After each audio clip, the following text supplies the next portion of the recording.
meeting today. Today, Wednesday, the 27th, 2015. This is the neighborhood meeting, the Flint Neighborhood Association meeting, and we will we are taping the so we can put it on channel 95. Let's salute the flag.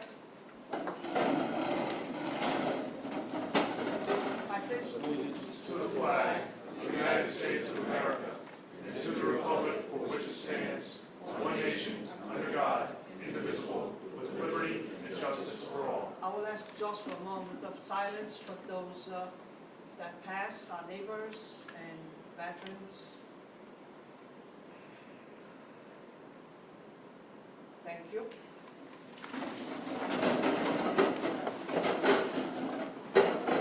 We have a very busy agenda today, and we're expecting the mayor at 7 o'clock. He called me a couple of times today saying that he was going to be here at 7 o'clock. I did ask for Kathy Ann to be here with the mayor too, because probably we're going to have some questions that he probably don't know the answers. So let's hope that Kathy Ann would provide us with those questions and those answers. Let's start today our meeting with the report from the police department. Okay. Hi, nice to see everybody. The new format obviously seems weird with the camera. Since the last meeting, there have been 60 arrests in the Flint neighborhood. I'll go over them. 18th Street, warrants for possession of Class B, which is usually cocaine. I apologize, just waiting on a text back from the walk and beat for Helen's incident. North Road Cliff Street, warrants for shoplifting, motor vehicle infractions on Quikasham, violation of restraining order on Johnson, warrants for disorderly conduct on Rubin Street, and a boatload of other charges, a lot of motor vehicle infractions. Motor vehicle charges on Road Cliff Street, Pleasant Street, warrants for intimidating a witness and shoplifting, vandalism warrants on Notre Dame, prostitution on Pleasant, as well as possession of Class A drugs, which is usually heroin. Possession with intent to distribute Class A drugs, which is heroin on Cash, ×2. Motor vehicle infractions on Pleasant, B&E, nighttime into a vehicle, intent felony on Alden. My eyes are going. Motor vehicle infractions on Pleasant, domestic on County, shoplifting on Lafayette, motor vehicle infractions on St. Joseph, warrants for Flint Street, including B&Es and a nighttime intent felony, larcenies in a building, as well as prostitution. Rubin Street, vandalism. Pleasant Street, motor vehicle, possession with intent to distribute Class A on North Wall Street, heroin, ×2. County Street, shoplifting warrants. Bedford Street, assault and battery, aggravated assault on Rubin. Pleasant Street, violation of restraining order. Volley Street, assault and battery, ×2. Warrants on Pleasant Street for motor vehicle infractions. Pleasant Street, larceny over. Road Cliff Street, B&E, vehicle intent felony. County Street, warrants for an indecent assault and battery on a person 14 or over. Locust Street, cruelty to animals. Flint Street, warrants for motor vehicle infractions. Connecticut Street, aggravated assault and warrants. Coble Street, domestic. Pleasant Street, aggravated assault. Orchard Street, motor vehicle infractions. Pleasant Street, larcenies. Domestic on Pine. Warrants on Koval, including numerous larcenies over and conspiracy to violate the drug laws. Pleasant Street, motor vehicle infractions. Bedford Street, Columbus Park area, drinking in public. Motor vehicle infractions on Pleasant. Larcenies on Pleasant. Trespassing warrants on Quarry. Trespassing on Pleasant Street. Eastern Avenue, bouncing checks. Shoplifting, third or more offense on Pleasant. Alden Street, possession with intent to distribute Class B, which is usually cocaine or crack cocaine. That was ×2. Quarry Street, distribution of Class A, subsequent offense. That was two people charged with that. Was that? Massasoit Street, domestic. Quikasham Street, warrants for receiving stolen property. Quikasham Street, possession with intent to distribute Class A. Pleasant Street, larceny. Bedford Street, motor vehicle infractions, domestic on Alden. and warrants on Albion Street for possession of Class B when intent to distribute, school zone violations, drugs. This person's been on a run, his warrants going back from '08 and 2006. Some of the drug arrests were undercover buys through the FBI, this unit, the state police, Southeastern Massachusetts State Police Gang Task Force. So there was some undercover buys made, so that's why you see a spike in drugs. They'd have somebody that kind of looked like a street person going to attempt to buy drugs from someone. So that's why you see a pickup in heroin and crack cocaine deals for this month. So that's pretty much it. Anyone have any questions? No? Any concerns for myself this month? There's a few issues. If somebody feels free, I know some people don't like to speak on camera, myself included. I don't need the extra 10 pounds added. Somebody can talk to us in private outside, no? Okay. So, Sergeant will be here for a few minutes if anybody has any questions that want to address off the camera, so they can address it. I can see the numbers went a little bit high, but that's kind of normal. The weather start getting better, people start getting out more, being out late too. So all that, it's part of Yes. the reasons of. And you're pretty much on track. There's average about 30 arrests per sector per month, so you're right on average. Like the Flint Neighborhood falls within Sector 5 and in Sector 6, and he's the walk and beat up here. So they're kind of on par at 30, but they want 30 for each sector, which gives you a total of 60. But there was increase clearly in the drug arrest because the police were being proactive. It was a joint investigation with Southeastern Massachusetts FBI, State Police Gang Task Force. We have a Fall River officer attached to our Wells New Bedford. Some of the guys from the Street Crimes Unit, the Vice Unit, was Major Crimes up there too? So that was it. So that's why you see this, the uptick in the drug dealing. It was very successful. I think 10 people were arrested for selling either heroin, cocaine, or crack. It was mainly heroin and crack cocaine. So that was pretty much it.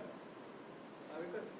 Thank you, Sergeant. Matter of fact, Mr. Capaceris, he was there. They were wrapping up that day. He had come in. They were wrapping up the arrest typing that day. So it's kind of like organized chaos. Everybody's Just a little busy. Can we just clarify why I was there?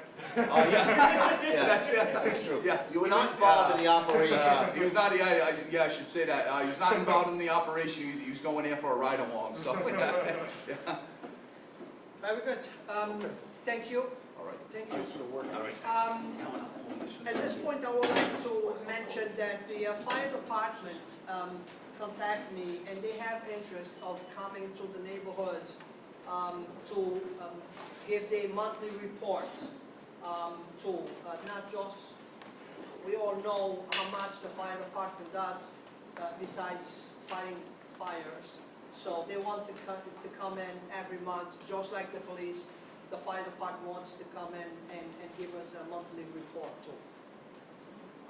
So probably they starting next month with those reports. Last month we kind of rushed a little bit and we didn't give much time. But this time I would like to give, and before we started going down our agenda, give you some time to talk about the event. Turn the floor over to ladies Dennis? first, Cindy. Same thing. All right. She's more about AHA. This actually goes to you because you were at the North End Association meeting a couple months ago. And you kind of sparked a little interest with Chris Barkley, president down there. And he asked me to present it, and you did also. So here I am to present a sponsorship challenge by the North End Neighborhood Association to all the associations to sponsor 1 or 2 children to race in the Soapbox Derby this year. I'm from the All-American Soapbox Derby, a race official, and I'm also the director of the Greater Fall River Soapbox Derby. I raced with Somerset, Fall River, and in 2016, this week we just came out and announced we marched in the parade, Memorial Day parade in Swansea, and announced 2016 Thunder Road the town of Swansea will be kicking off theirs. And we'll be stepping it up even more. There is a cost for the kits. They are $90 for a kit, which includes the registration. When they pick up their kits, there will be a build, and we'll show them how to put it into a national rolling chassis. When it leaves there, it's ready to roll down the hill for a race. Anything they build on top of that after, I've seen Christian Bale's Batmobile. It's their imagination. If they change the chassis parts, change the wheels with ball bearings and that, they're a modified class. We move them into a different class called the Outlaws. But with that, also that day on August 15th, the ages for these kids are 5 to 12 years old racing. First race will kick off at 2 p.m. When they finish at 4:30, they'll be ending with a concert in the park and a whole festival down below. Fall River Fire will be with us with the kids' trailer, Sparky the Fire Dog. Aaron Witter is sending his group down from State Forestry. Smokey the Bear will be with us. And there'll be a bunch of characters. The Children's Museum will be there. There'll be food going on. And like I said, music at the end, finishing around 7 as it starts to get dark. I think it was a good idea to kind of open up to all the neighborhoods, because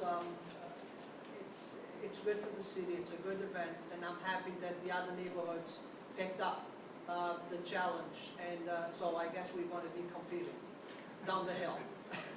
So, And actually, the Small Businessmen Association have stepped up the challenge also. They're coming in. We've got 4 or 5 coming out of there. so with all this approach, and I know you've been approaching all the neighborhoods and doing your presentation, how many cars we have? We grow. We're looking at an order right now going out within the next week of already sold over 20-something cars. And we still, And we still have, coming back from last year, we have in the association of us and all that, Somerset and Fall River, at least 80 registered drivers coming back. and because I have heard you presented at the other neighborhoods, I know that's gonna cost $90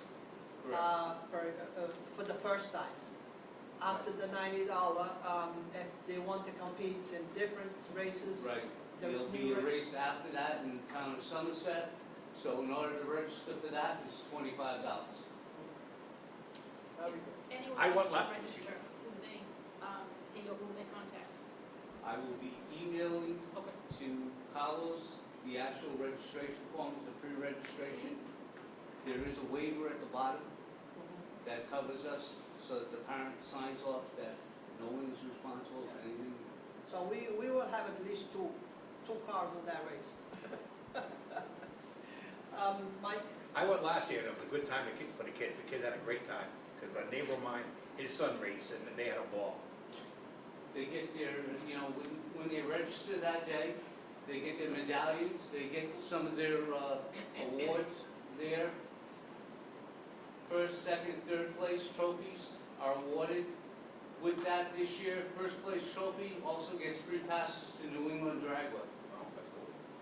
Second place gets free passes to Seacon Speedway. And actually, I believe it might be in Lazygate from the city of Fall River, it's third place. And we have one special award going out this year. The girl with the most wins. We'll also be receiving messages from our web link on our Facebook page.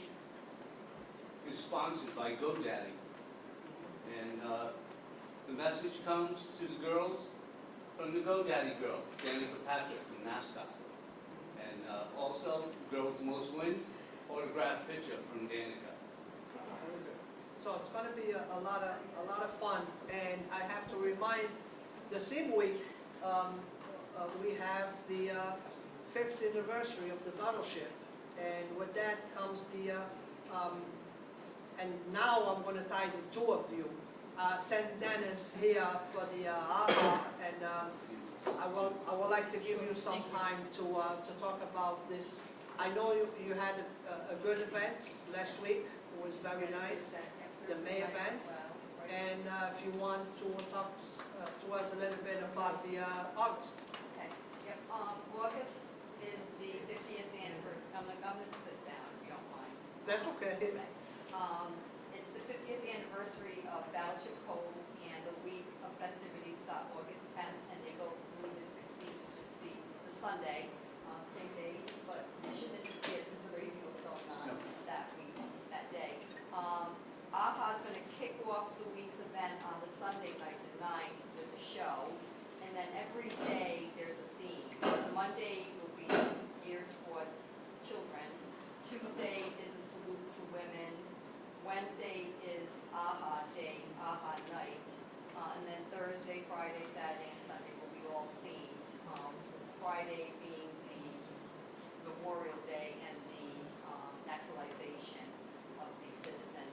But Wednesday night on AHA Night, we met with the neighborhood associations to see if they want to sponsor a particular event, AHA Night, or one day or evening Give me within that just a week. minute.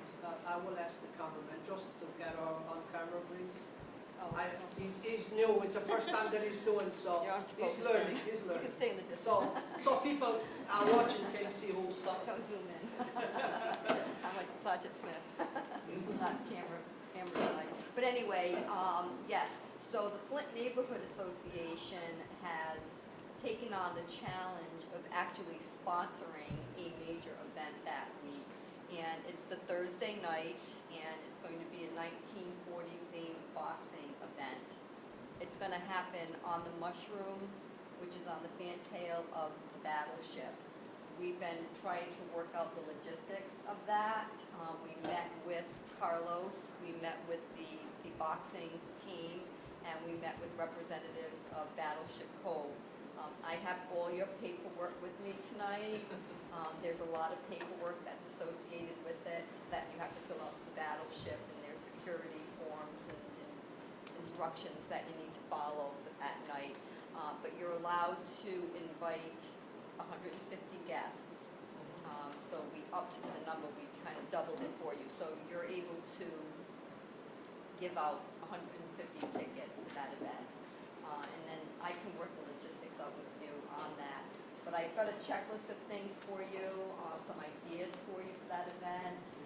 There's also the One Fight Boxing, which is down on Ferry Street. They want to get involved. They won't be performing a boxing fantail, but what they can do is they have some female celebrity boxers that they can probably bring in that night to help promote the event and do some demonstrations on the grass part of it.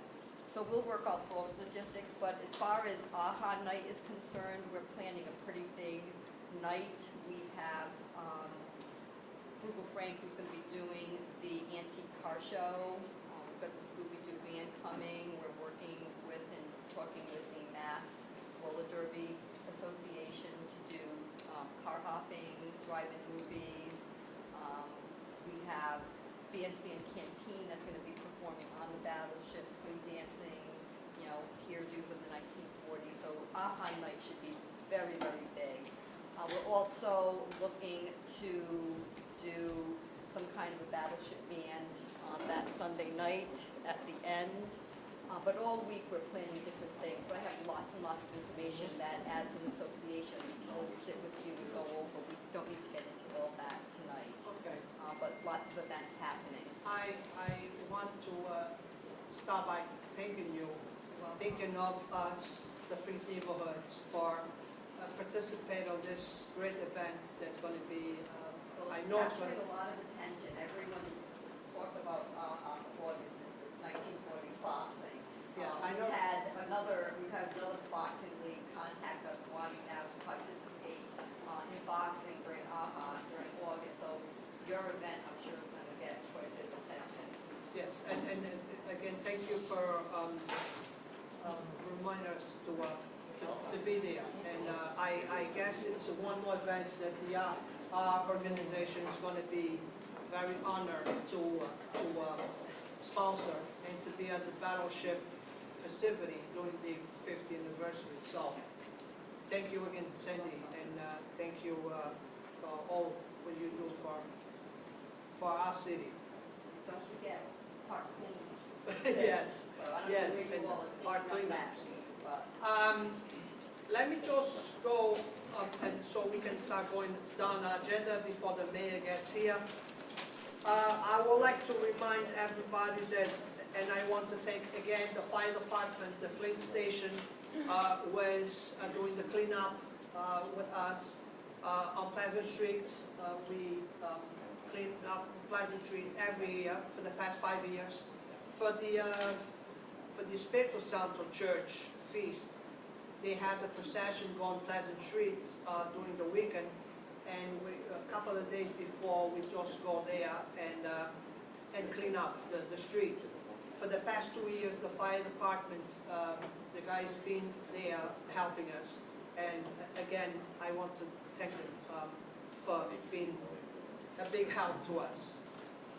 Another thing that I would like to let everybody know is tomorrow night at Durfee, we're going to be given our third annual scholarship, Katia Sart's scholarship. Katia Sart was the founder of the Flint Neighborhood Association, and she was kind of attached. She got daughters and sons through the city, and through her, other neighborhoods started.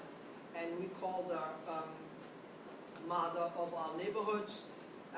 Tomorrow at Durfee is going to be the ceremony, and we're going to be giving away a $1,000 scholarship.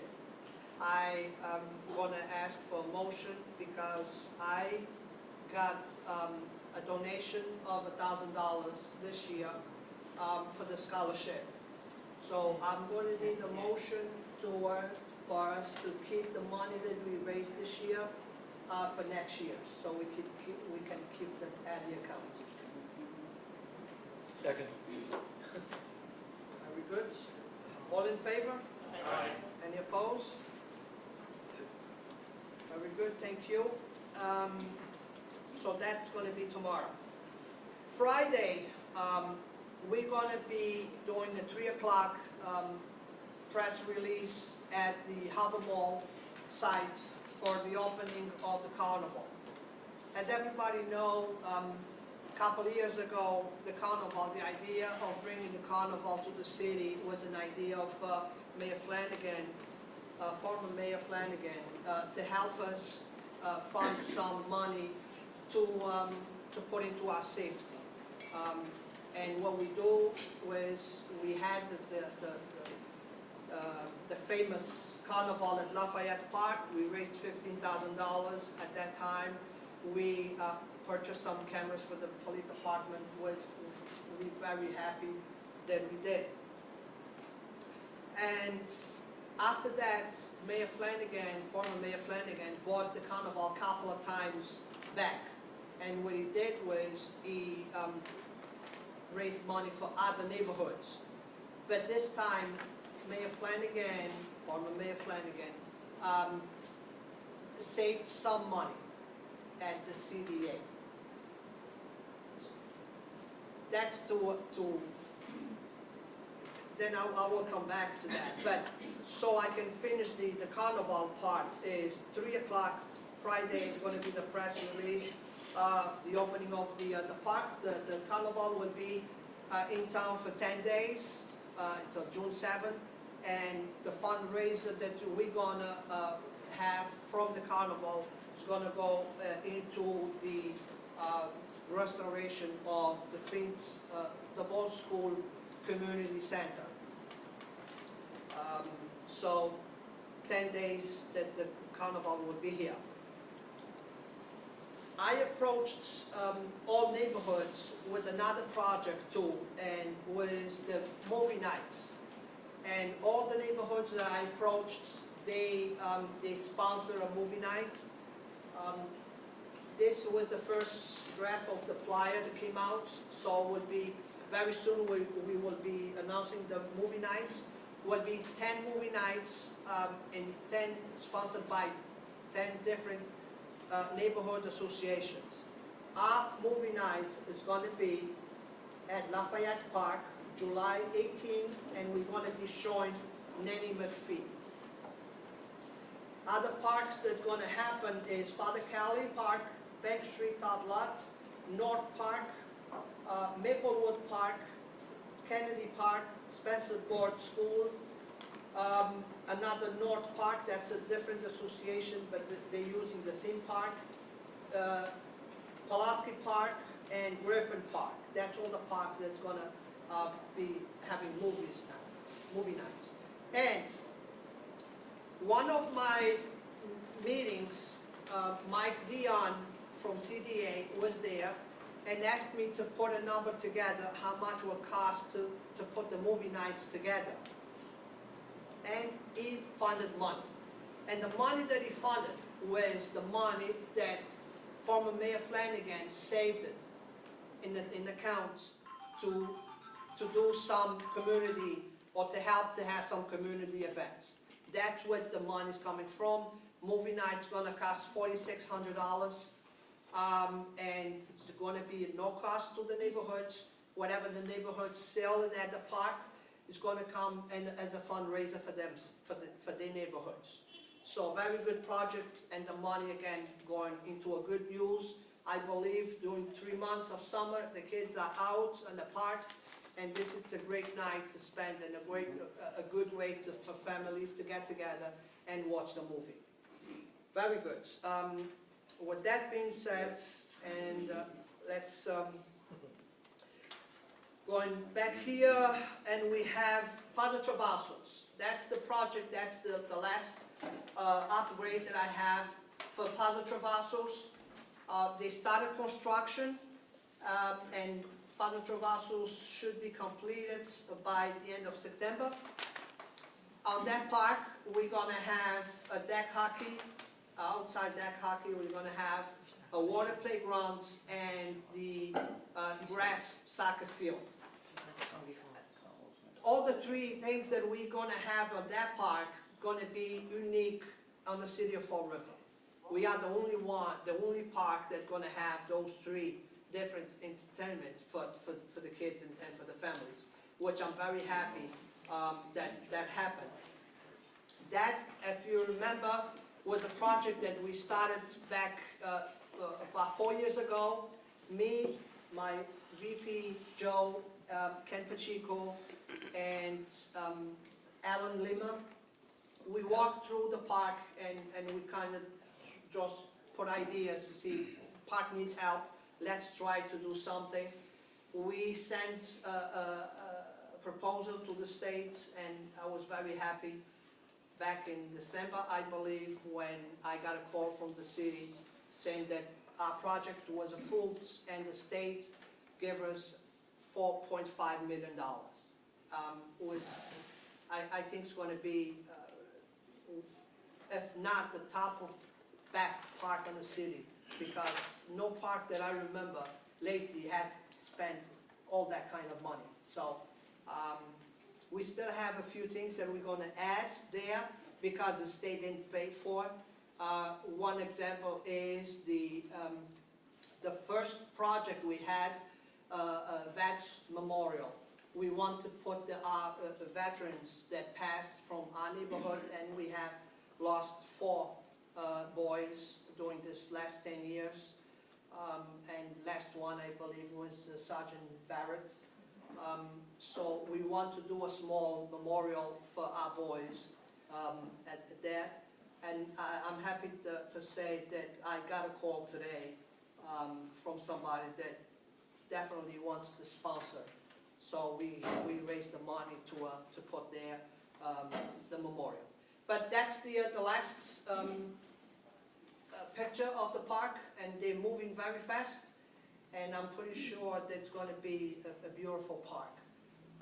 I don't know if it's any questions about the Father Travassos, if I answered all the questions. But anytime you guys can. One thing that our clerk had mentioned to me was the lighting. We are trying to see if we could put some solar panels there. We do have a company that's working with us as a fundraiser, and we want to approach them to see if we could have some solar panels there. At least the park, when we have games on the park, we could use our own electric.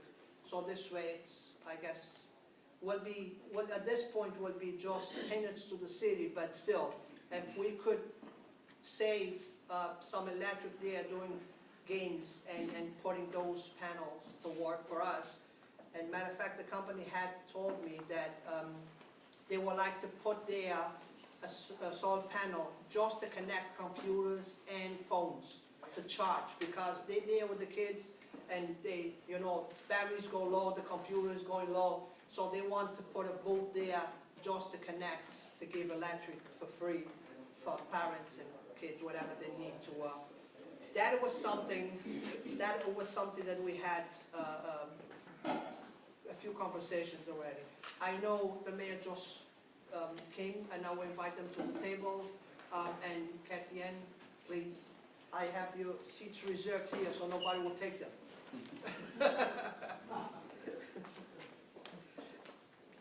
And I have fresh water there if anybody wants to grab water. And now, here, as everybody see, we have a big group of youth, and they are the Flint Neighborhood Association Youth Group. And I want to thank them for being here, and I'm gonna, we have a few people on our board that pretty much work with them, and I'm gonna ask Mario. Motion to discuss the youth group. Second. All in favor? We founded the youth group about 2 weeks ago with some NJRC students and others as well. Just to go down the line real quick, it's going to be the president, Jason Fournier. The vice president's not here today, she's actually out of the state. The treasurer is Jody Kuchar. Secretary is Nicole Sampson. Because the group is so big, we actually have a separate board of directors. The head of board of directors is Wyatt Brissett. Then we're going to go on the line. It is Isaac Cortez, Kiara Sunhas, Jenna McDonald, Kiara Caesar, and Cody Souza. And the camera guy today himself is John Garcia. All part of the youth group, all great kids. So great, the past 2 weeks we actually planned out 4 events. This Saturday, sorry not this Saturday, next Saturday, June 6th, we're going to be going to New York City with the kids for the day. On June 7th, we have tickets. We want to get your car washed for $5, and all goes to the youth group. It's going to be at Advanced Auto Parts, 361 Quarry Street. You can get a ticket from any of us, or from them as well. June 13th, we're going to have a can day. So we're going to be at Rhode Island Avenue, Tucker Street, collecting funds for, again, the Flint Neighborhood Association Youth Group. And June 20th, we're going to put together a community yard sale. It's going to be at the Duval School at 112 Flint Street, where anybody in the community can rent out or lease a spot of the land for the day from the hours of 9 a.m. to 4 p.m. to sell their goods. You can contact me for that, and there's information if you'd like that after the meeting. And I'm also going to open it up to the guests here. You guys have any questions about the youth group, or? All right, Carlos. Thank you. The youth group we had before, and we still always getting in touch with kids, because we want to teach them pretty much how to handle a meeting. That's why they have the positions, because we teach them how to handle the meeting and the format of the meeting. And we use them for all kinds of projects that we do. They're always there to help. So I'm very happy to see that we have not just, and that's why we have so much and we accomplished so much, because not just the board of 9 that always pushing me, calling me from 9 in the morning till 11 at night, But we also have the youth that they want to do more, and they push us too, as adults. Another thing that I want to mention, and I want to thank, is that we do have a security team of 3 people, and they look through our neighborhoods, and they go through our parks, and sometimes I get calls late because I think they stay out all night. And they're in charge of, Peter is in charge of the security. So we do have a good team, and thank you guys for being in here. I want to make it special for them because we had a special guest, the mayor here, and so it was a good chance for them to be on the same room with the mayor. So I want to thank them. Can I make one more motion, sir? Sure. Motion to recognize, acknowledge, and to accept the Flint Neighborhood Association Youth Group as non-sworn entities of the Flint Neighborhood Association, while also being supervised and coordinated by 3 appointed sworn members of the Flint Neighborhood Association Executive Board. Seconded. All in favor? Aye. Any opposed? Very good, my friends, and Carlos, can I just say a couple things really quick? Sure, since sure. Before everybody's here and scattered. sure. So, June 6th, most of the neighborhood association will be in New York, but I am organizing a cleanup for that day on Alden Street and Cash Street. It's really messy down there and it really needs to be cleaned up. So a couple of the youth group members will be with me, and if anybody else wants to come, I will be putting a flyer on Facebook for the event. And then also on June 6th, from 1 to 3:30 p.m., and I have these flyers here if anybody wants to take them. It's going to be called Fall River Portraits, and it's an exhibition at the Narrows, and it's going to be Durfee High School, UMass Dartmouth students, resiliency prep students from the Old Cuss, as well as a number of senior champions from the Mass in Motion project that I've been a part of. And we have all spent the last 8 months taking pictures of Fall River, trying to show the city in a positive light. And the photos range from businesses in the Flint all around the city, seniors being active and healthy in the parks and everywhere. And it's just, I was there today, we were mounting photos on the wall, and it's going to be a really great exhibit. So the opening reception for that will be June 6th from 1 to 3:30. There will be refreshments, so if everybody can attend, that would be great. And it'll be open until July 3rd at the Narrows. So if you can't make it to the reception, come to any time during the month, and you'll be able to see it. Thank you. Very good, thank you, Eric. And he is one What will more. be the cost of that? It's free. It's free to the public. That's a good price. And again, so we're gonna be, matter of fact, the next week, and we're gonna be split like in 3 groups. We have 3 events going on at the same time. So it's good that we have so many people that we can kind of split. But I would like to now to remind you that we do have the cleanup at Bretton Park on the 5th with the gas company. The gas company was going to be there, like, for the past 3 years. They've been very, help with us, and they come down and they help the clean up the park. That's on the 5th. On the 6th, we're going to have the citywide cleanup. What time does that start on the 5th? On the 5th night. 9 o'clock? 9 o'clock. And what they do is they come down and they bring their barbecues and everything, and they kind of cook there. The families come down, the kids, they spend the day at the park. So it's a very good day to spend at the park and cleaning up at the same time. So with that being said, I want to now give the floor to the mayor. And before I do that, I have to say this. I heard this presentation, from the mayor presentation 5 or 6 times when he attended other neighborhood groups. And I have to say that, not being negative, but sometimes in some things we don't agree with each other. That doesn't mean that, that I'm not here to work with him, but if I don't agree, I prefer to say I don't agree, that you listen to the radio and say, then I'm at the radio saying that I don't agree. So that's the way I am, and that's why, the way I think we need to work. So with that being said, Mayor Sutter. I can't wait to hear tonight where we don't agree. I want you to tell me where we don't agree. Good evening, everybody. Now, are these young people going to stay for this discussion? That's great. What grade are you guys in? You're all in high school? Fantastic. Well, you should understand everything I say, and if you don't, please raise your hand, and either I will answer or Kathy will answer. This is Kathy A. Viveros. She's the city administrator, which essentially means that she is my liaison, okay, between myself and the city council. We govern the city together. School committee is kind of separate, but I'll explain that to you if you're interested, how that works.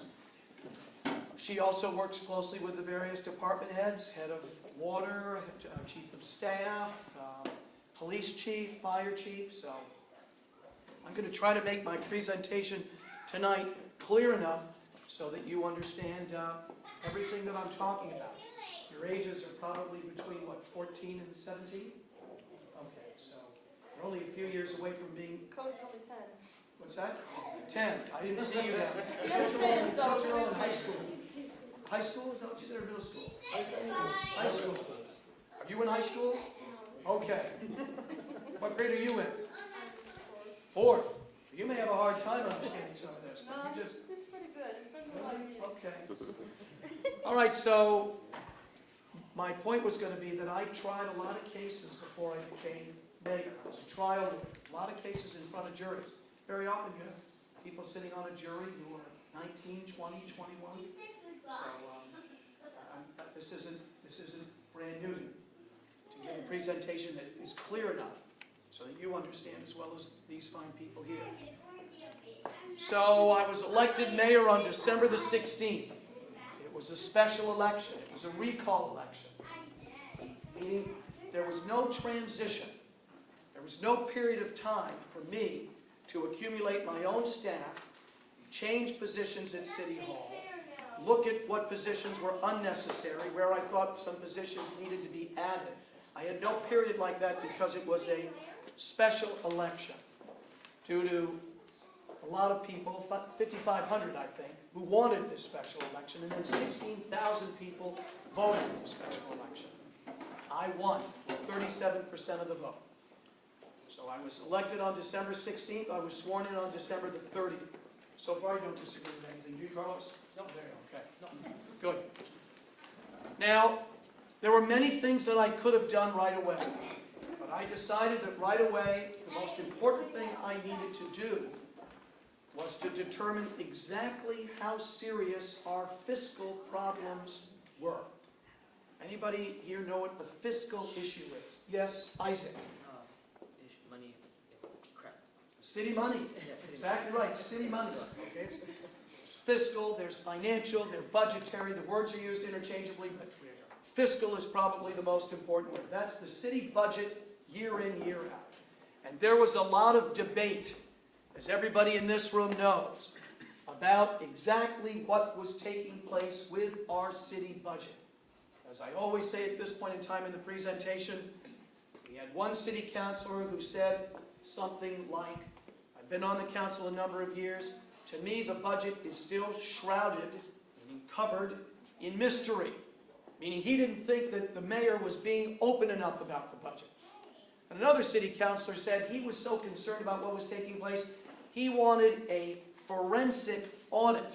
Anybody know what a forensic audit is? A forensic. You know what forensic means? Criminal. Investigation for criminal wrongdoing. Audit is, I want to see the books. I think that there are some things taking place which are improper. So, and I've been through 2 months of campaigning. I heard a lot of questions about the budget, so I told my transition team, just concentrate on the budget. I'll worry about personnel later. Concentrate on the budget.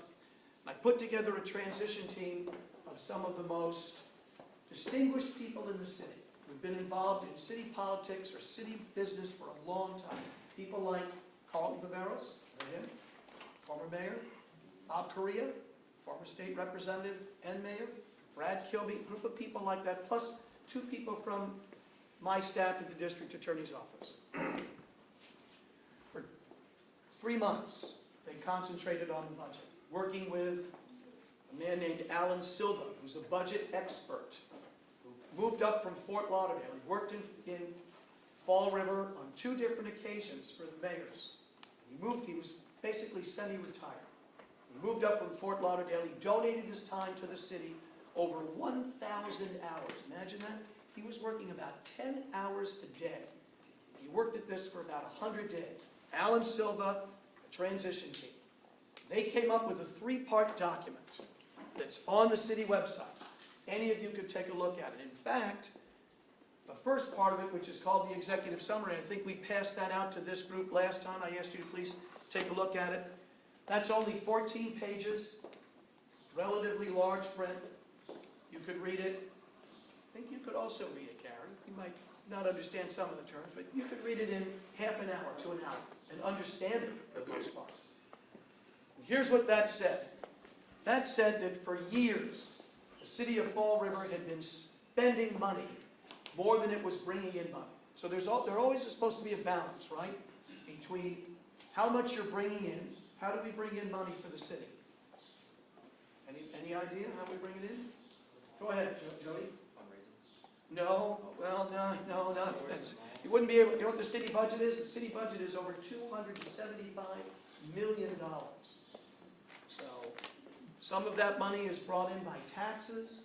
Some of that money is brought in by fees. A lot of that money is brought in from aid from the state aid, tax, but generally taxpayer money, but some of it's local taxes. Our problem has been that we've been spending more than we've been bringing in. Now, as I say at this point in time, everybody in this audience knows this. You all may not know this. Some of these problems aren't our fault. So in cities like Fall River, throughout Massachusetts, throughout New England, throughout the United States of America, there have been several things taking place over the last 25 to 30 years, which are a big part of the problem we are facing. Problem number 1 is jobs, loss of jobs, loss of manufacturing jobs. So as you drive around the city and you see some of these places where, I'm not talking about 100 years ago, when we had 220 active mills and we were the textile capital of the United States of America, right, making textiles. I'm talking about, in the last 25 years, the loss of jobs. Anderson Little, which is right here, right on Bedford Street. That used to be one of the big suit manufacturers in the United States. Closed in 1992. Quaker Fabric, closed. Duro, closed. A loss over the last 20 to 25 years of somewhere between 10 and 15,000 manufacturing jobs. That's a lot. And when people lose their jobs, sometimes they leave the city, don't they? Because there's no work. So, loss of jobs, loss of population, loss of tax base. Right? Right? Unfortunately, right. Right, Chip? To a degree. Okay. I want to hear from you, to a degree. So, in combination with that, we have certain costs. So that's loss of revenue. In combination with that, we have certain costs which have been escalating. So when somebody retires from public service to the city, a teacher, a police officer, firefighter, do you know what they receive for their years of service to the city?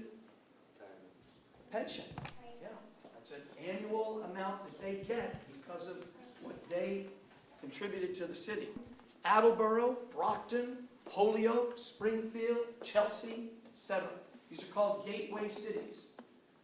And some of these cities have reached a point where they can't pay their bills, and they've gone into what's called receivership. Anybody know what that is? It means the state takes over and takes control of the finances. That's another word for it. So, that was those problems were not of our own making. There were a couple things taking place that were of our own making. So, a big one was that our landfill was closing. You guys aware of that? So for decades, we didn't have to pay extra for our trash. Our trash was collected by the Department of Community Maintenance. It was taken to the landfill, and what happened to the trash there at the landfill? Isaac, they buried it. And Wyatt, what was that place called where they buried the trash? Anybody? Nicole? Mount Trashmore. But then, for better or worse, then what happened was that the environmental agencies, probably both state and federal, which they do with landfills, when they reach the point where it's no longer tenable, no longer, can't keep burying it, it closes. So at that point in time, we were faced with the issue of having to now start to pay for our trash. And that was something that really wasn't planned for. And as a result, all of a sudden, at the last minute, the previous mayor put in a trash collection payment system called pay-as-you-throw, but it doesn't pay for the cost of collecting the trash. So we're faced with that problem as well. So we've got spending, projected spending, that's $6.5 million more than we expect to take in. That's called a shortfall. So folks, now having given them the background, now I'll turn to you. And this is where you come in, and I want to hear your thoughts. As I was analyzing this problem, which culminates on June 1st when I have to submit my proposed budget to the City Council, I analyzed it in the following fashion. If you think about it, there are really only 5 divisions to city government. Police, fire, Division of Community Maintenance, City Hall, and schools. Schools. But schools are in a different category. You can debate whether you think they should or should not be. But according to the state, they are. The state doesn't tell me how much money I have to spend on police. They don't tell me how much money I have to spend on fire, Division of Community Maintenance, which is collecting trash, filling potholes, or the services that we provide at City Hall. They do tell me how much I have to spend on the schools. And that figure for fiscal 2016, Ms. Viveros, is $130 million. Here's another, what I call inescapable rising costs, like pensions and health care. That number, kids and ladies and gentlemen, doesn't stay the same. You think it goes up or goes down, Nicole? Keeps going up. This year it went up by $4 million. So most of that's paid for by the state. 82%, 81%. 19% of that $4 million has to be paid by us. So that's another increasing cost. So the way I analyze this issue, I put the schools in a separate category because that's what the state does. They tell me how much I have to spend on the schools. That's called minimum school spending, minimum net school spending. Then I put in another category the other 4 divisions: police, fire, Division of Community Maintenance, City Hall. Finally, in the last category, I put an increase in levies, which is another word for saying an assessment. It's like a tax that I have the opportunity to propose to the City Council that I do. So, I decided to start with the schools. To me, the school budget was the linchpin, meaning the center, the key to the entire analysis. And the state says that if you spend less than 95% of the amount they want you to spend, you get a penalty, a financial penalty. Correct? Correct. Don't disagree with that, right, Mr. Camara? And they say that if you don't spend 100%, most of the lawyers that have looked at this, you have to make it up the following year. unless you get what's called a waiver. When I was campaigning for the job of mayor, I said, I won't ask for a waiver. So I was in that predicament. To meet the minimum net school spending would mean that I would have a much tougher decision to make with respect to the next two parts of the decision-making process, right? The 4 city divisions and the levies. Anybody have any questions so far about my thought processes, about the way I was approaching this? Anybody? Okay. So started with the schools. Now, I met with the school department finance team to see if we could reach some common ground to save the city some money. So I wouldn't have to make the kinds of cuts that were, I might have, that I potentially had to make with respect to police, fire, division of community maintenance, and city hall. And so that I wouldn't have to have too large a levy on the people of Fall River. So we were able to do that with the school department, and as a result of that, okay, we reached a common ground. They agreed to some changes that would save the city money. And as a result of that, last night we had a school department meeting to vote on the budget, and unanimously we voted to approve and to meet minimum net school spending, and we voted to agree upon the apportionment, meaning when money is going to be delivered to the school department. Any questions so far, folks, about that? So then I was down to really 2 parts of the decision. Now it was, what do I do with the 4 divisions of city government? What are those 4 divisions, Jenna? Police, fire, division of community maintenance, which is your trash, your potholes, snow removal, and city hall. And this other issue, which was increasing the levies. So, if I was going to cut proposed, because it's not my final decision, the city council has to approve the budget. So if I was going to cut city services, police, fire, community maintenance, and city hall, 3%, that was going to mean the following for city services. It was, Kathy, jump in here if I have any of these numbers up. It was going to be the loss of about 20 police officers. 3% cut. Now, obviously, I wouldn't want to do that, would I? I wouldn't want to do that. But in order to make up for a $6.5 million shortfall, that was something that I could have had to do. I could have even had to cut as much as 6% if I didn't want to go to a sanitation fund. For 3%, according to the analysts who were working with me, I was going to lose approximately 20 police officers. 20? Yeah, at 4%. At 4%, 20 police officers, 10 firefighters. Community maintenance, about 10? 19. 19, community maintenance. And city hall, 10 to 15? This is 4% cuts. Yep. 20. Okay, let's go over that again. 20 police officers, approximately, 10 firefighters, 20... 14 firefighters. Oh, 14, okay. I was thinking 3%. 3%.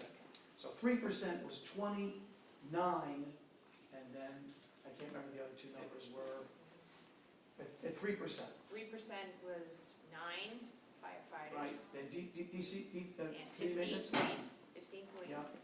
and 11 DCM. Yeah, okay, so let's go over those numbers one more time, because I thought the police were even more at 3%, Kathy, because we were going to be jeopardizing the grant. So I thought, Well, that's another whole, you're right. That's right, another so I whole thought issue, it right. was potentially as many as 20 to 21 police officers for a 3%. Correct. Yeah, you might want to explain the grant. We Go would have ahead. to give Yeah. money back. We have a grant now with the federal government, and if we don't maintain a minimum staffing Right. level of 211, it actually is, and then 10 from the grant, then we have to pay money back to the federal government, which is estimated right now at about $400,000. So you would have to cut additional police to be able to pay that money back. Well, let's So go you're over those correct. numbers one more You're time so correct. we're on the same page, because, so, as I recall, for a 3% cut, we were gonna lose approximately 20 police officers. Yes, with the Okay. payback, yes. 20. And we were gonna lose approximately 9 to 10 firefighters. For 3%. 3%, 9, Okay. correct.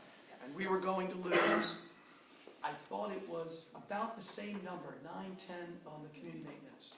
I have 11. 11, okay, so I knew it was that general vicinity. And City Hall, And 3% is going to be 14. okay. Now, we were gonna feel the impact of that. And when I went around to the neighborhood associations, I think this is my 10th, could be my 9th, I think it's my 10th. And Helen, you've been at several, and Rick, you've been at several, and Eric, you've been at several, Carlos, you've been at several. So, why don't you guys let the folks know, what was the appetite amongst the people in the neighborhood associations for seeing police cut 20 police officers? What was the appetite for that? They want to go to 2.5 for the police. You hear that, folks? We said go to 2.5. People were so adamant that they did not want to see police cut to that extent or even at all, that they were willing to pay more in taxes to see that that not take place. So, the first neighborhood association I went to, I took a vote. And I said, would you be willing to have a Proposition 2.5 override in order not to see police cut? And there were 18 people who voted. And the vote was 17-1 to pay more taxes to avoid cuts to police. People are very concerned about their public safety with good reason, and they want to see police maintained at that level. The fire, police, the people in the neighborhood associations that I spoke with, they don't feel the impact of that issue the same way that they do police, because the firefighters aren't sort of patrolling the streets. But as the discussion continues, people don't want to see fire cut either. So my question would be then, well, if you don't want to see police cut, very much if at all, and you're not enthusiastic about seeing fire cut, and you know that Division of Community Maintenance means the potholes and the snow removal and trash all running the way they are now. You might not think it's perfect with the snow removal, but we did pretty darn well in comparison to other places I drove around, and the same with the potholes. So what are we going to do? We're not going to cut city services, and we're not going to cut minimum net school spending. Folks, now it's your turn. What are we going to do? Okay, I'll give you some. Go ahead, Chip. Okay, let's begin with the retirement, okay? Number one, the reality is the retirement fund in the state of Massachusetts was to be fully funded and self-sustaining by the year 2010. It is not. And the reason it is not is because cities and towns and political bodies did not pay their fair share into the system. What did the city pay back a couple of years ago to the retirement system? How does that help That me they were now, arrears. Chip? But the thing is, Now, but this gets this to the, budget. well, let me, don't, you see, you're cross-examining me, you got me at a disadvantage, No, you're an but just tell attorney. me, no, the issue is No, not. well, all right, the let issue- me, well, let me this explain, let me, budget, Chip. don't, you know, I mean, Judge. You're will my you- will friend. will This you allow me budget- to answer the question? Go ahead. please? Okay, This thank you. budget, this Okay. budget, Thank you. All right, okay. this budget. Well, no, that's the problem. The problem is we want to be myopic. We're going to talk about this budget. I go back 38 years on a fire department. Every time a city or town wants to override 2.5 or get more taxes out of the people, they say, we're going to cut police and fire. We lost 14 firefighters 2 years ago, did we not? That was city funded. 2 years here. Yeah, well, fiscal year, Right. 2 years ago. We lost 14 that were paid by city tax money, not Safer Grant firefighters. We lost 14 firefighters. Where did they go? Where's the money? Where's the 1.4 million?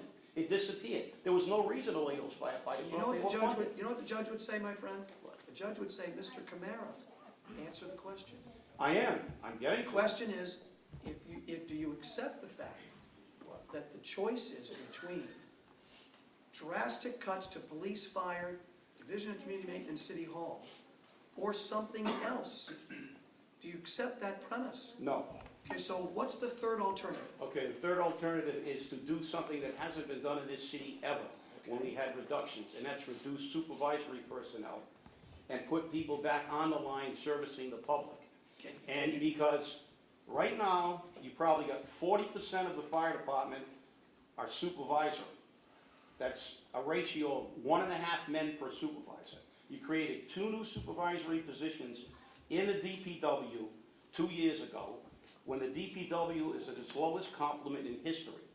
We are over-supervised and under-serviced. People don't mind paying taxes if they're receiving the services. But the fact is, every time any community cuts service, they cut services to the taxpayer. They never cut supervisory personnel. There's never a reorganization, and I will tell you, a while back, there were 28 firefighters, 28 across the board layoffs when I was the president of the firefighters union. I found some money in the budget, it didn't occur, but in that process, we had a demotion process. As a matter of fact, I am the person who went in front of the city council and changed the way the demotions are created.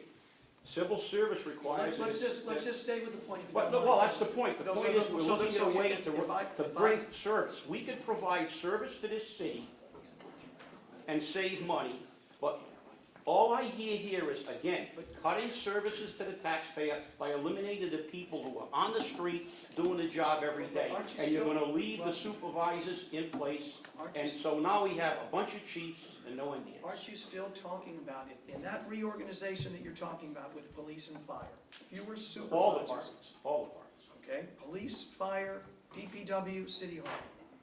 So fewer supervisors, more regular firefighters, patrolmen and women, etc. You're still talking about cuts, aren't you not? Somebody's losing their job in the reorganization, aren't they, or not? Well, it all depends. It depends. And it also, it's about accountability. You see, I have to account for my money. We have mismanaged over the course of the last 5 or 6 years in this city. But you're talking about where we're at. But you know, as a wise man once said, if we don't learn from history, we're doomed to repeat it. How do we meet this budget shortfall?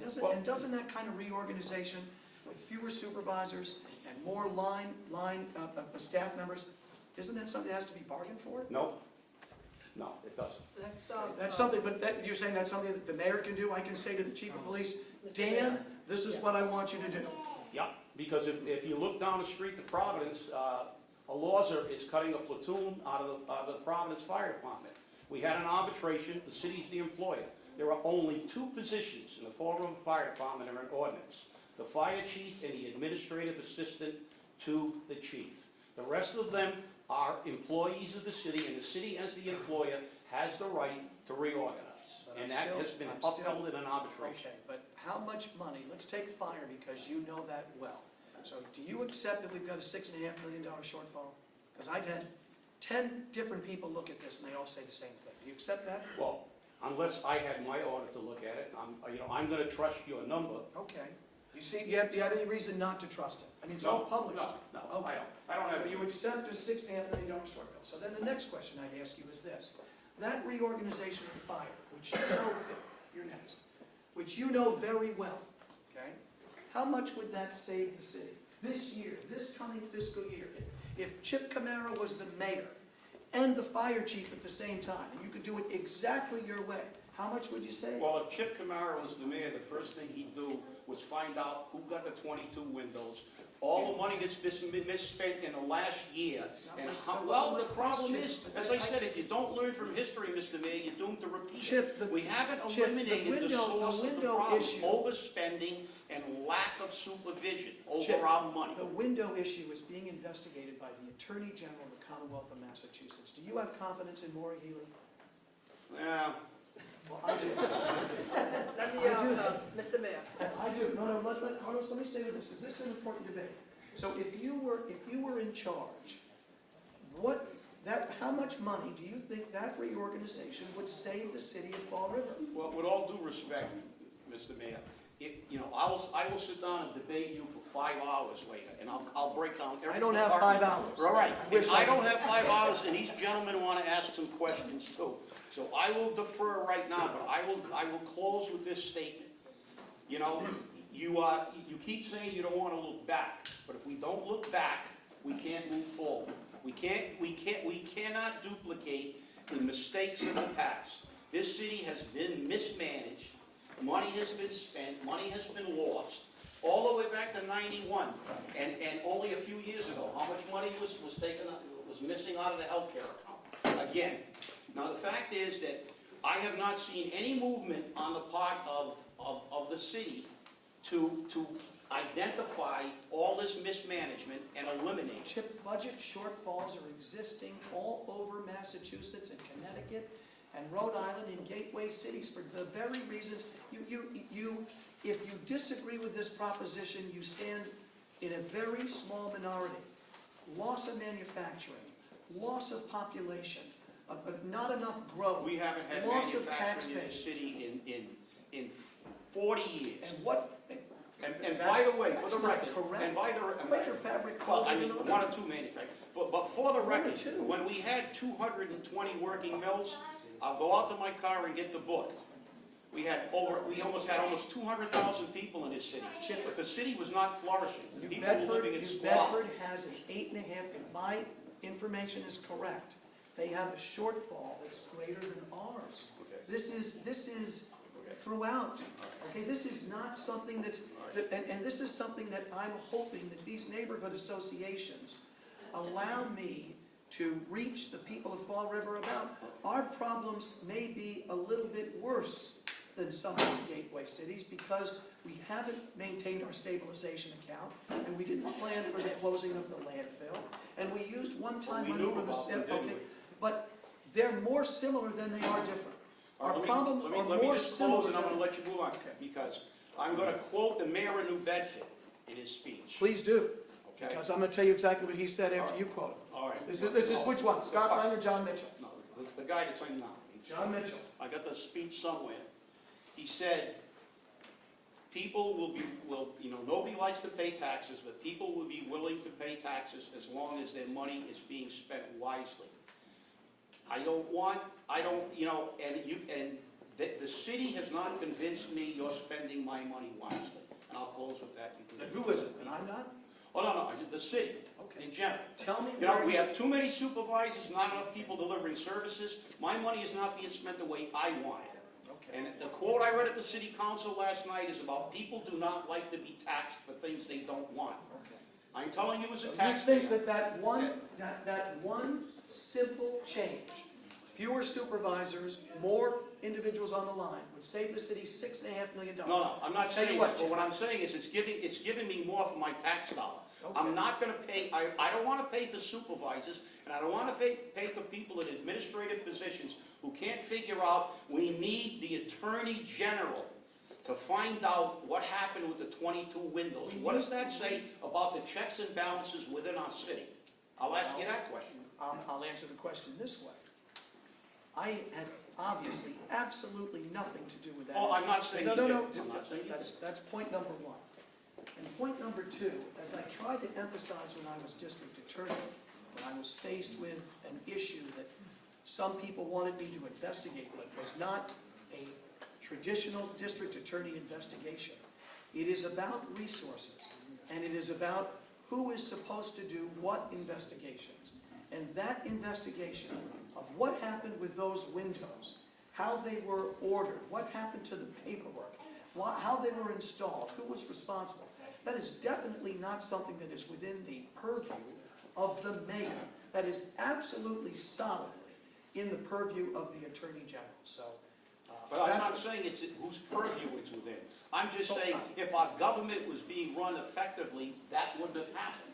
Had department heads and it's not had going to happen people- on my watch. Well, I hope not. Well, But as I said, did the district attorney's office ever well, no, I'm not experience saying, I'm anything just like saying, this? but will you agree with that point? That it should not have happened? It should not have On 100%. your watch, you would just made my point. It will not happen on your watch. No, it won't. And it shouldn't have happened I before. agree. And as I said, if we don't learn from the past, I we're doomed agree. to repeat it. I agree. Let's Your move on. question. Josh? Yeah, go ahead. I agree with a lot of what Chip says. Which but- is what? What are you agreeing with? Well, I wanted to get off What did that. he, what, I mean, fewer supervisors and more on the line? No, just the fact that the city's been mismanaged, and that's why we find ourselves. We've got an issue now, what's your first name again? I'm Josh. Josh. Silva. We've got an issue now, Josh. Yeah, no, We've got I a, just want did to you, answer did you your read, question. did you read the transition report? Yes, I did. Cover to cover? Yes, You agree that there's a $6.5 million shortfall? from what that document Okay, says. so tell me how, do you agree with the approach I took to net school spending? Yes, Has to be met.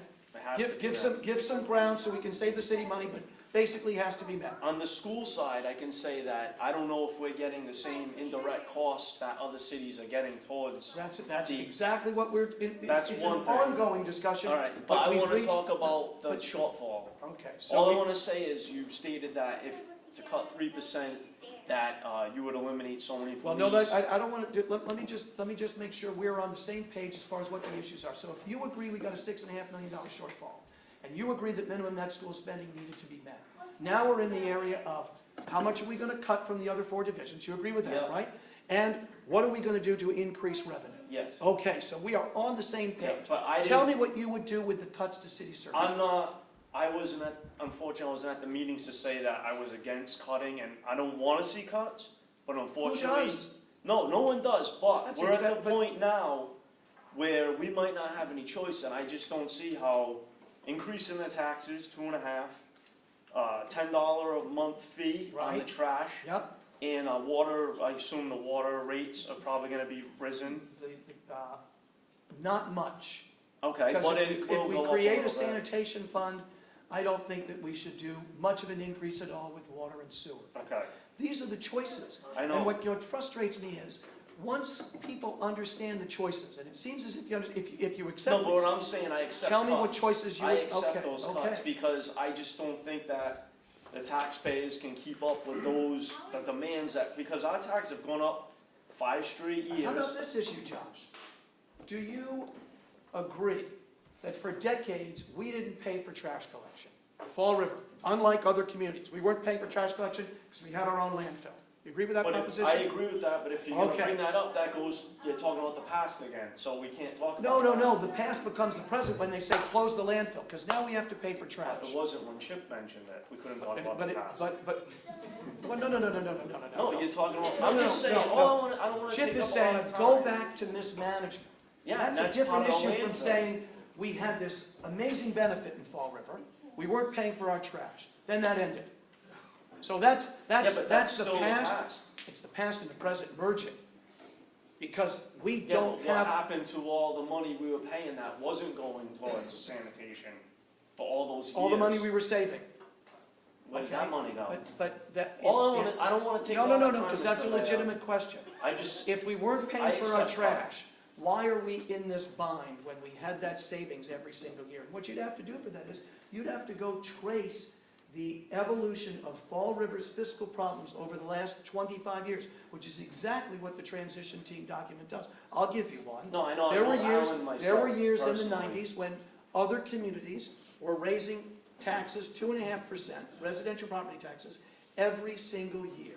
And because of that landfill benefit, we didn't do that. We Now, have been who did raising that taxes, though. recently? Not talking about, this I've goes had my back, home 10 years, the taxes have gone up every year but one. but you didn't So- have it in, you didn't have it, okay, but 1 year Well, it I did. was in high school in 1990, so I mean, What point are we trying to make here? We're trying to make all the I'm point that- saying is, if you have to cut to balance the budget and then come to us for more money, then so be it, because that's where we are. It's just like when you're at home, Okay. you lose your job, guess what, you're gonna eat Okay. ramen for a Then- few then weeks we're or a on the month same until you page. find, that's We're on the that's same page. reality. I agree. I just saying, I don't think people can withstand trying to make up this shortfall all in 1 year on the resident side. But it's a law, it's a requirement. We have to give a balanced budget I to know, the so city make the council. cuts if you have to. But the cuts would mean, this is the way I looked at it, for 6%, because that's what we would have to cut in order to Well, avoid a correct. sanitation fund, 6%. Joshua, there's no interest among the people I've spoken I'm to. speaking, I don't count, I'm speaking right now. No, I didn't say that. I I know said I'm people talking about agree with me. overall. Well, obviously, one person's point of view is important, but it's not determinative, because you've got to go by what you feel the majority of people want. And I think the majority of people do not want to see police cut. People don't wanna see it, but what choice do you have? The I just choice don't is- think, That's I it. can't go to my That's- tenants and raise their rents $200 a month, they don't have, Well, it wouldn't be. there's a reason. It wouldn't be $200 a month. Yeah, but when We're have talking you had about to go to a tenant and ask them for A money? $10 a month. Have you ever had to do that? No, I haven't had to do that. All right then, so that's what I'm saying, from my perspective, I've been in the residential, If he's got a two-tenant, it comes up to $200, $10 I a don't month. have, Helen, I have a few houses. Well, I'm just saying, he's saying 200, you're saying 200. But it's $10 a month, that's $120 a year. No, plus the tax Here's- increase, plus the water increase. Here's the other issue, though. This is the other issue that is seldom discussed. And this is where I'm going to need Kathy to weigh in, because I wasn't part of this. But 7 or 8 years ago, Alan Silva, when he was the city administrator, once again, you know what a stickler I am for accuracy, Kathy, so jump in. Alan Silva, under Bob Correa, was the city administrator for 1 year. 2008. He had the idea to create what are called enterprise accounts. That's where you operate a particular part of the city's business like you operate a private business, an enterprise account. So he created an enterprise account for trash. Now, the regulations that govern enterprise accounts, okay, the regulations that govern enterprise accounts say that, once again, I want to be sure I'm right on this, it is inappropriate to borrow money from the general fund and give it to the enterprise account so that it is self-sustaining. And that is what we did last year. And that is not according to the regulations. So our estimation is that it costs approximately $4 million, no, 7 to collect our trash. 6.9. $6.9 million to collect our trash. The purple bags don't pay for all of that. They only pay for about 3, Mr. Mayor. 2.4 this year. 2.4. I have attention when you're done. Absolutely. So the other advantage of the sanitation fund is we'll be doing exactly what we're supposed to do with that enterprise account, which is making it self-sustaining. We won't need to borrow from the general fund. We don't have the money to borrow from the general fund. So that is another compelling argument for the sanitation fund.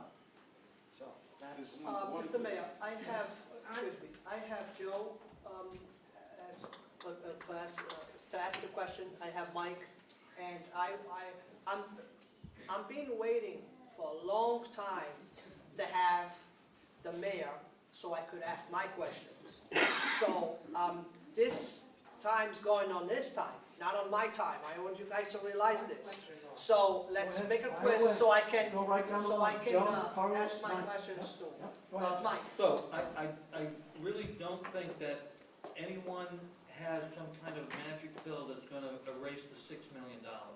And I'm not too sure that in your position, asking people on the street for the solution to fill $6 million is really appropriate. I don't ask them on the street. You know?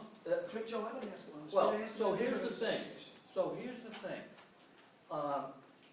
When I was interviewed by the Herald News Board for the position you hold now, and I told them that half of the salary, I would figure out a way to give it to Stepping Stone, Boys and Girls Club, you name it. I didn't need $120,000 to live on. Matter of fact, I didn't even need $60,000. I lived on a lot less than that. And just as a note for you, when the city of Providence found itself in similar straits, the then mayor, Angel Tavares, took a 5 or 7 or 8% pay cut, and his entire staff was asked to do the same. And they did. And if they didn't want to, they could get the hell out of Providence and find a job somewhere else. So, Well, Joe, let me ask you know this what, question. if it's shared sacrifices, Joe, let me then ask you this let's question. start. Let's start with this. Do you know what my salary was as district attorney? No, I don't. Okay, I'm going to tell you. was $172,000 a year. So I've taken a $55,000 pay cut. And I've also moved into a pension system that's very different from the state pension system, and all other the life insurance is different, the pension system is different, a $55,000 pay cut, I think that's enough. Next question, Carlos. Mike? Hi, I've emailed you a couple times Yep. during the past couple of weeks. Yep. And you want, input from the city. Yep. Okay, relax. Okay. You seem a little tense. I'm not tense, Okay. I think a $55,000 pay cut's a large pay cut. Yeah. Go ahead, go ahead. Okay, in my email, I stated that, we're all doing our fair share with the bags and everything. I haven't seen any stickers on any outside contractor trucks or any dumpsters.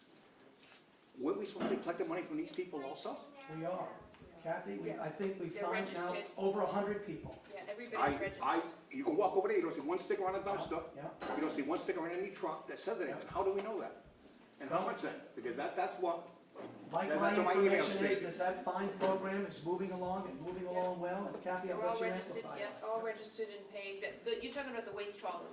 Yeah. They pay for their trucks And the that individual are dumpsters registered. were supposed to have a and the sticker on them and dumpsters. everything. That's what I saw when I watched TV. I'm just concerned. We have the dumpster locations, so I guess they know if the dumpster is legal where it's located. You're looking for an actual sticker, Yeah, city so you know sticker. what count, Yeah. Are you gonna believe this private contractor who's trying to make money on himself, I'm just, Mike, I'll look into that tomorrow. I'm just I'll look into concerned. that tomorrow, and I'll respond to you. Sticker. Yep, I'll get back to you. You sent me an email, I have your email address, and I will get back to you. Thank you for your question. Carlos? Okay, let's start by the 70-page release that you did, that supposedly came out to clarify how we've been spending the money. My opinion, again, I didn't find the answers that I was looking for. If you give that 70-page to a regular citizen, to a regular person, they're gonna read that like a book in a different language, because they don't gonna understand anything that's in there. Mike, Carlos, the way that I did it with a great deal of thought. So I've had a career of trying to make things as clear and easy to understand as I can. And I wanted the first part of the report to be the kind of document that I would have introduced to a jury. Something that I think any high school student who's doing pretty well in class could read and understand. That's the executive summary. So I'm quite certain, hold on now. Because what I'm quite certain, I've heard you speak many times, and you're very sharp. So as sharp as you are, there's no question in my mind that you would read the executive summary and you would understand it completely. And if you have any questions about the executive summary, please tell me. Now, the second part of the document, which was about 50 to 60 pages worth of graphs and charts, which showed how we got into this predicament, those needed some explanation. And that was the third part of the document, which was another 50 or 60, 70 pages, this time written to explain part two. That would be something that, I needed some assistance in the beginning in understanding some of the concepts in part three. But part one, the executive summary, anybody in this room could understand that. Rick? Actually, I just want to piggyback off what you said at the Yep. second and third part. If it was supposed to be a little bit more complex so people who are in the financial world would be able to understand it, then why not just release the cash flow statement, the income statement, and the balance sheet, or a balance sheet, in order to be able to just give all the information as opposed to filtered information? Well, do you think there was anything in the transition document that was absent? I would say that the transition document was positioned in such a way where certain information was presented, but certain information was left out. Well, what was left out? So, for instance, one thing I'm thinking of off the top of my head is the police overtime spending. You highlighted a certain section, or your team highlighted a certain section of overspending because they missed it, or they overspent by, I want to say November. But you could actually see further on in later columns that they were saving in one portion of their budget in order to be able to cover those overspending. So actually, it looks like Chief Racine did a decent job budgeting for his department. And one section was highlighted, but the savings in another section wasn't highlighted. So your criticism is that there was a difference in the highlighting. So, But you my, have my, to my, admit, my, Rick, you my- have to admit, that's a pretty minor. well, no. My criticism is that you highlighted it, or it seems that the team highlighted information. And again, I look at this stuff for a living. Sure, of course. So, they highlighted information that was beneficial to the argument, but things that didn't necessarily help out the argument were left out. And furthermore, there was entire chunks of information that was left out too. Well, I'm gonna look at that, and when I see you tomorrow night at North End, or when I see you next week in one of the neighborhood associations, I think I'll be able to address it better. I know this. I know that it was extremely thorough. I know that nothing like that has ever been done in my memory in Fall River, where an administration has been as open about all of the issues facing the city. I know that somebody who's been involved in politics on the South Coast for over 30 years said to me that it's the best document like that he's ever seen. So I'm very proud of the document. I'm not saying it's perfect, but I'm saying it met its objective. It took the budget out of the shadows and put it into the light, and we now all know what the situation is, and so that's my... And I'm in agreement with you. I'm in agreement with you that it is thorough.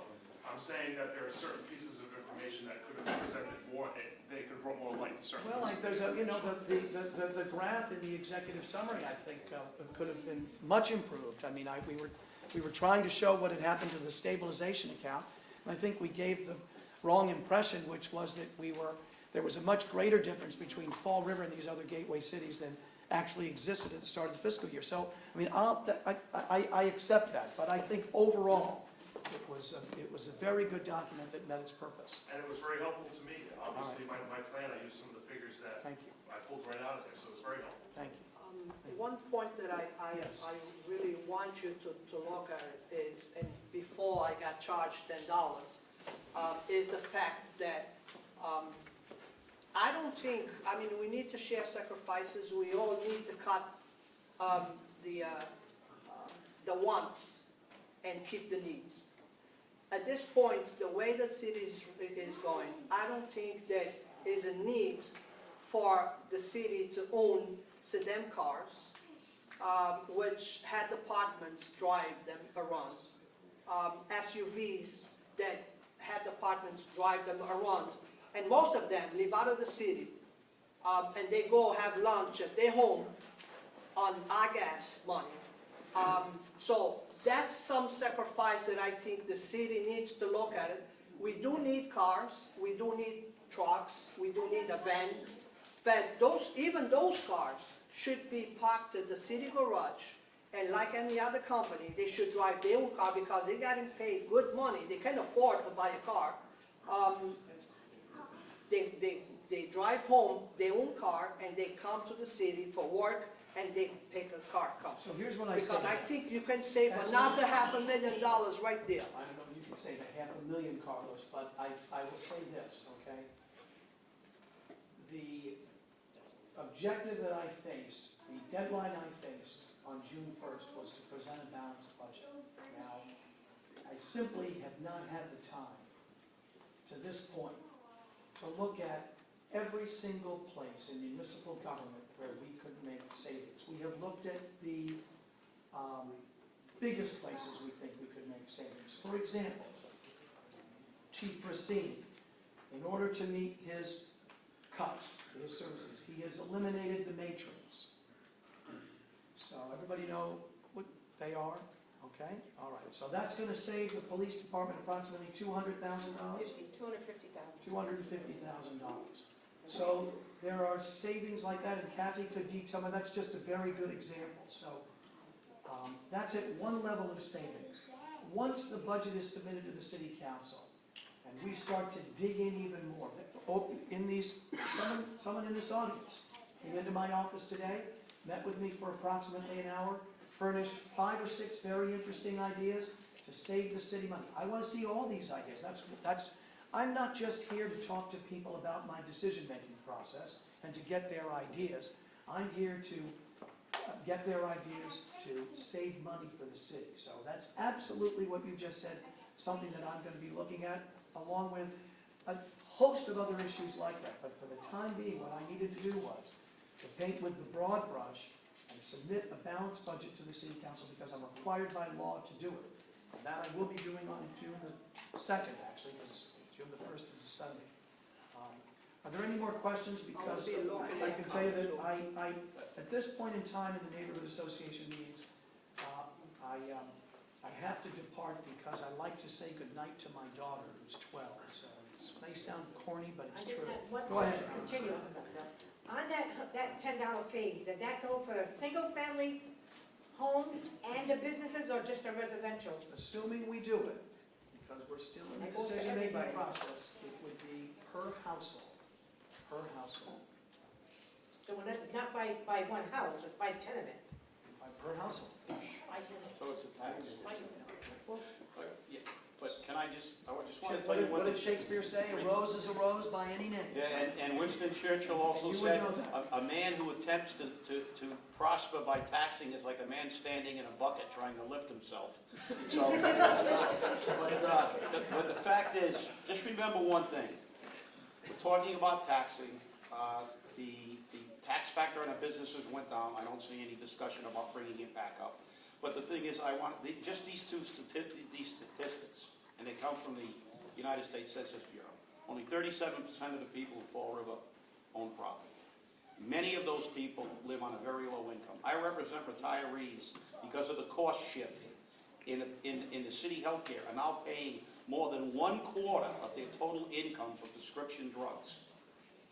And you know, we can't go to this well much longer because the fact is we are also, of all the cities of our size, the 10 cities in our universe, we have the second highest number of people living below the poverty level.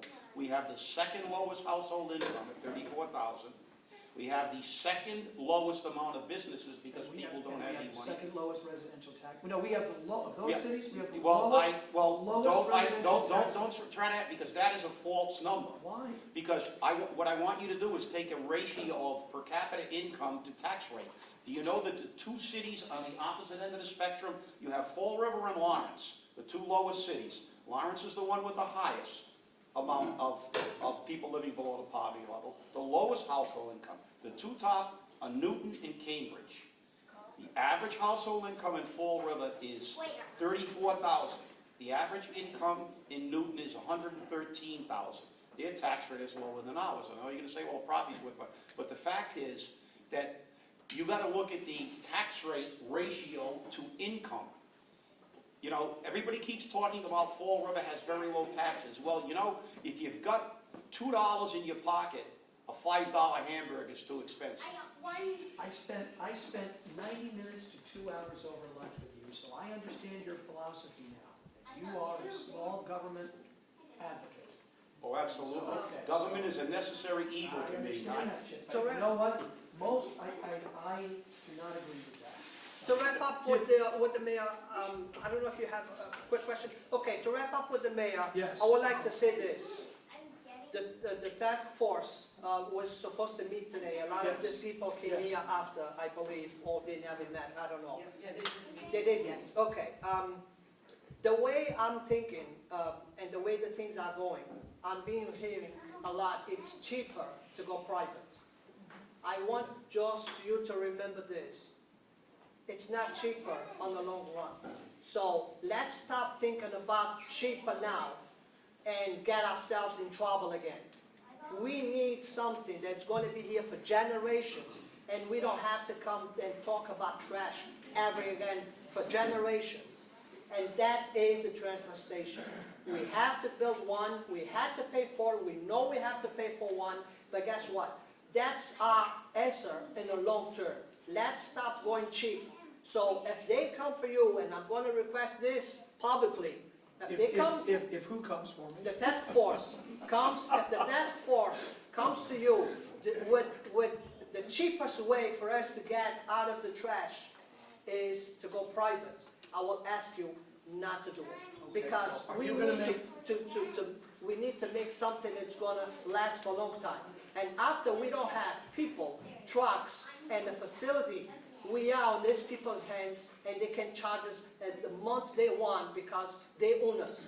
And I don't want to put myself and my kids on that position of them 5 or 10 years from now being, coming in front of city council and trying to resolve a trash problem. Will you be sure to make your feelings known to the task force? I will. I was sad that it was today and I could not make it. So I hope they're not gonna make it at the last Wednesday of the month again, whereas I'm not gonna be able to make it. But thank you, Mr. Mayor, for coming. Thank you, Carlos. Let me see if I can put this up. It's okay. Any other issues for the board? Can I have Make a motion to close? a motion? Carlos. All in favor? Oh, okay. Sorry. Just want to say I'm here for Representative Viola, so if you need anything, let us know. Thank you. Ladies and gentlemen, please don't forget, if you guys want to sponsor the youth group and get a car wash ticket, it's only $5, and they all have tickets.